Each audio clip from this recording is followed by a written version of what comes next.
جب آپ گھروں کے اندر موجود ہوں تو بچوں کے سامنے کس طرح کی گفتگو کیا کریں گے، کیسی بات کریں گے؟ شوہر اور بیوی جس طرح کی باتیں کر رہے ہیں بچے کے دماغ میں وہ پورا کا پورا چھپتا ہے، ٹرانسفر ہوتا ہے. اسی لیے کہا گیا ایڈلٹ گفتگو کبھی بھی بچوں کے درمیان نہیں کی جائے گی. جو میچورٹی میں نہیں ہے ان بچوں کے سامنے ماں اور باپ بیٹھ کر کے کلام بھی نہ کریں، بات نہ کریں. معاشرہ تو آج ایسا ہے، سب پوری فیملی لے کر کے بیٹھے ہوئے ہیں، اور حد تو یہ ہے کہ گندی فلمیں سامنے لگی ہوئی رہتی ہیں. وہ کیسے بچا پاؤ گے؟ 4 سال 5 سال کے بچے کے اندر بھی وہ گفتگو، وہ مکالمات، ایک دوسرے سے بات کرنے کی تمیزیں، وہ سب وہاں سے سیکھتا آ رہا ہے. گھروں کے اندر ماحول کو تبدیل کرنے کے لیے آپ کی اپنی زبان پر کنٹرول اور اپنے بچوں کی تربیت اور ان کی زبان پر کنٹرول بہت ضروری ہے. پھر دیکھنا آپ یہ معاشرہ پیدا کر کے کل کو آپ کا بچہ نکلے گا، اس کی تمیز، اس کے اخلاق پر ہر کوئی اش اش کرے گا. چند دنوں کی محنت ہے آپ کی، لیکن بچے جب سلیقے کے ساتھ گفتگو کریں تو لوگوں کا دل جیت لیا کرتے ہیں. بات کرنے کے آداب ایسے ہیں کہ لوگ دل جیت لیا کرتے ہیں. یہ میرے استاد گرامی مصر کے رہنے والے تھے. جب خطابت ہمیں سکھا رہے تھے گفتگو کرنے کے آداب، تقریر کرنے کے آداب، تو ایک امام غزالی کا قول تھا کلم الناس علی قدر عقولہم، لوگوں سے ان کی عقل کے مطابق بات کرو.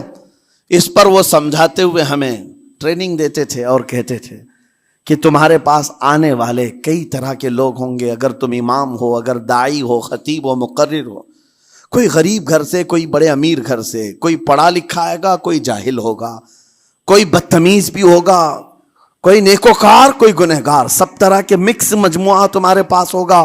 ان سے خطاب کرنا، ان سے بات کرنا، کس انداز سے بات کرو گے، کیسے ان سے کلام کرو گے؟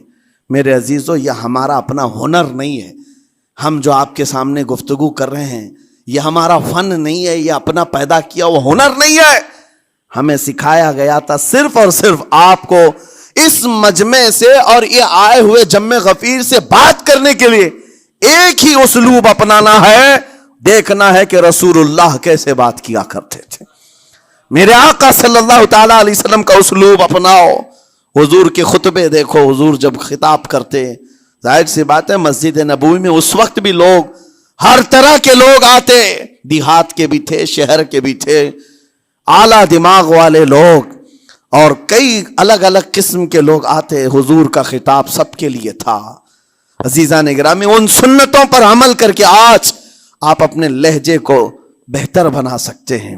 بس میری گفتگو کا خلاصہ یہی ہے کہ اللہ تعالیٰ ہمیں زبان کا صحیح استعمال عطا فرمائے، ورنہ یہ زبان کی سختیاں اور اس کی کڑواہٹ ہمیں دوزخ میں بھی لے جاتی ہے، دوزخ تک لے جا سکتی ہے. اللہ تعالیٰ اس کی مکاریاں، اس کی عیاریاں اور اس کی شرانگیزیوں سے ہم سب کی حفاظت فرمائے. ساتھ میں یہ بھی میں بتا دوں، وہ زبان پاک نہیں بولتی، وہ زبان پاک نہیں بولتی جو حلال نہیں کھاتی. یہ بھی بزرگوں نے فرمایا ہے، یہ زبان پاک نہیں بولتی جو حلال نہیں کھاتی. اسی سے ہر کچھ گزرتا ہے، اندر پیٹ میں جاتا ہے. حلال لقمے اس سے گزارو تو زبان پاک بولے، اللہ کا ذکر کرے اور تمہیں زبان میں وہ لذت آنے لگ جائے. لیکن اس سے حرام لقمے گزارتے رہو گے، اس کے لہجے کی سختیاں بھی آ جائیں گی، اس کے اندر کڑواہٹ بھی آ جائے گی، گالی گلوچ، یہ سارے استعمالات یہ زبان کرنے لگ جائے گی. کیوں؟ اس سے حرام لقمے جو گزارے جا رہے ہیں. اس چیز کا بھی خیال ضروری ہے. زبان کو جس طرح کا پیٹرول دو گے ویسی چلے گی یہ گاڑی. جس طرح کا ڈیزل اس کے اندر ڈالتے ہو، حرام یا حلال، یہ بہت معنی رکھتا ہے. اور ایک بات یہ بھی سن کر کے چلے ہیں کہ حضرت سلیمان علیہ السلام کے زمانے میں ایک مناظرہ ہوا تھا علماء کا. بعض لوگوں نے کہا کہ انسان کی ایک جماعت تھی، انسان کی زبان افضل ہے، منہ افضل ہے، اس لیے کہ وہ اللہ کا ذکر کرتی ہے. بعض نے کہا کہ نہیں، انسان کے پیچھے کا مقام اچھا ہے، اس سے بہتر ہے. یہ دونوں کی تکرار میں حضرت سلیمان علیہ السلام کے پاس بات آئی، آپ بتائیں. تو ان سے پوچھا تم اتنی بڑی بات کیوں کہہ رہے ہو؟ اس کے پیچھے کا مقام اچھا ہے. کہا کہ اس لیے کہ وہ صرف نجاست نکالتا ہے، وہ صرف نجاست نکالتا ہے. وہ مقام غلاظت باہر کرتا ہے، غلاظت اندر لیتا نہیں. زبان غلاظت اندر بھی لیتی ہے، حرام کھاتی بھی ہے، لوگوں کو زخمی بھی کرتی ہے. ان علماء کی دلیل تھی. تب آپ نے فرمایا بات ٹھیک ہے، جس انسان کا زبان پر کنٹرول نہیں، حرام کھاتا ہو اور بد کلامی کرتا ہو، گالی گلوچ ساری چیزیں کرتا ہو، آپ نے فرمایا اس سے بہتر اس کا پیچھے کا مقام ہے. اور جو انسان کنٹرول رکھتا ہے، حلال کھاتا ہے اور لہجے کی نرمی رکھتا ہے، ظاہر سی بات ہے اس کا منہ ہی افضل ہے، اس کی زبان افضل ہے. اب یہ تو فیصلہ سب کا ہے، کس کو کیا چیز اختیار کرنی ہے. عزیزان گرامی اوقار، یہ بہت بڑی بات ہے جو میں آپ کے سامنے کہہ رہا ہوں. زبان کو اگر کسی دوسری جگہ سے کمپیئر کیا جائے تو لگتا ہوگا نرم، یہ بالکل اچنبے والی بات ہے، عجوبے والی بات ہے، یہ کون سا کمپیریزن ہے. وجہ یہی ہے، بعض لوگوں کو ہم نے اتنا گندا بولتے ہوئے دیکھا ہے. اس سے بہتر ہے کہ وہ نہ بولیں. لوگوں کو زخمی کرتے ہیں، کسی کے مقدسات پر حملے کرتے ہیں. اللہ تعالیٰ ان کے زبان کی شرارتوں سے ہماری حفاظت فرمائے. اور کریم خدا ارحم الراحمین مولا اس چیز سے بھی ہمیں حفاظت فرمائے. قیامت کے دن کچھ لوگ صرف اس لیے پکڑے جائیں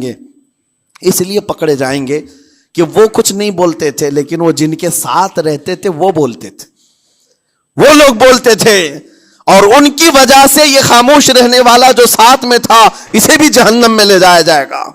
اور وہ اس دن کہے گا پکار کر، یا ویلتا لیتنی لم اتخذ فلانا خلیلا، اے کاش میں فلاں کی دوستی نہیں کیا ہوتا تو اچھا ہوتا، آج میں بچ گیا ہوتا. اپنے ماحول کو بچاؤ، جہاں زبان کی خرابی دیکھو اپنے آپ کو بھی بچاؤ اور اس ماحول سے بھی اپنے کو دور رکھو. اللہ کی بارگاہ میں دعا ہے مولا تعالیٰ اس زبان کو خالص اپنے ذکر میں لگائے اور اپنے حبیب پاک کے ذکر میں لگائے.